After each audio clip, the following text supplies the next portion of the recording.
The story of the gospel of Jesus Christ is told by Matthew in 28 chapters. We are working our way through now in chapter 17.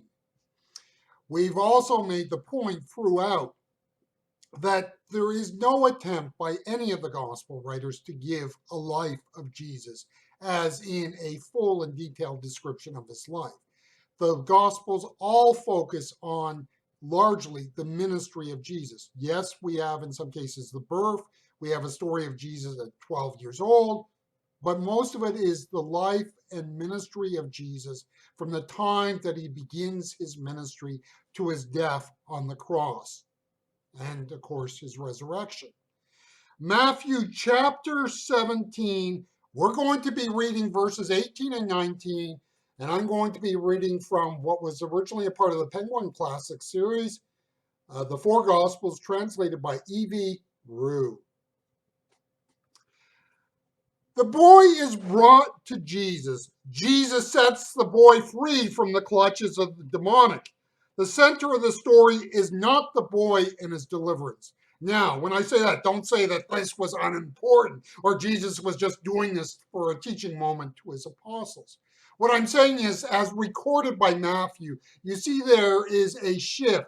The healing functions as a means by which Matthew tells a larger story, and that is about the growth and development that needed to be among Jesus' followers. In particular, we could say his apostles. Remember that in this account, we could go back to Matthew chapter 10, and you had the 12 selected to be Jesus' representative and then sent out in his name and authority. And that's kind of an interesting little bit of backstory, because you think if they had already gone out there to do some of these things, that is healings and deliverances, well, they should have been old pros at this point. In light of that experience, you would think the situation would have been no problem to them. One of the basic parts of ministry is to understand, if you are to do ministry and work within it, is the idea of inadequacy. When you go out into the workforce and get a job in the wider world, that is largely achieved because the people who hire you have a sense of your competency. You may not be able to do all that the job entails at this moment, but with some training and some time, you will be able to do it. For example, we know there are a number of jobs out there when you are hired. You are there at first on a probationary period, which is just a way of saying that we know that we think you can do the job, we believe you can do the job, but we also know that if you cannot ultimately do the job, that is, grow into the demands and expectations and requirements of this job, by the time the probationary period comes to an end, we will let go of you. You are hired not because you are inadequate to the job, but you present potential. Ministry in that sense is not like a job in the wider world.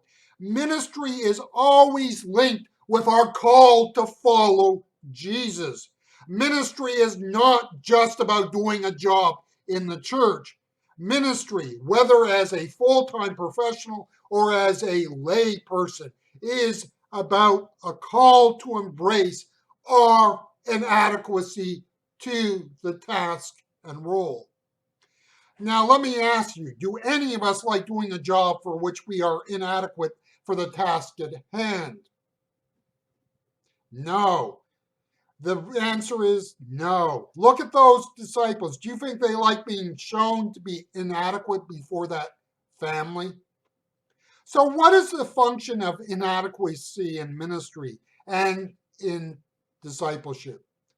Let us understand that if we are coming to Jesus from a position of strength, then there is no need to rely on him.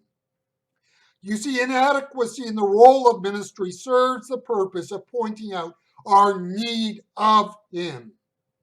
Faith is not intellectual assent of certain truths or creeds.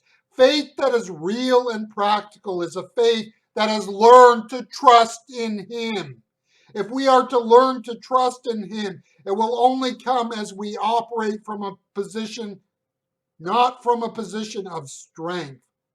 It is only as we see and experience our inadequacies that we can deepen our level of trust in him. The problem is that in the life of the church, we confuse work with ministry. Now, I understand that on a certain level, yes, there are certain things in a church from week to week that just require work. Toilets to clean, yards to rake, grass to cut, floors to wash, coffee to be made. In that sense, a church, in order to be run from week to week, involves real work and real effort. We can have churches, though, which are filled with all sorts of workers and all sorts of busyness. People who come to the church and do what they want to do from their strength and their adequacies. Ministry is where our faith is engaged in the task at hand. It is where our faith is challenged and deepened.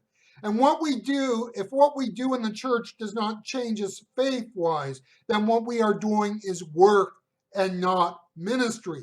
You see, ministry is not just about how we impact for people for Christ. It is also about how the acts of ministry impact us for Christ.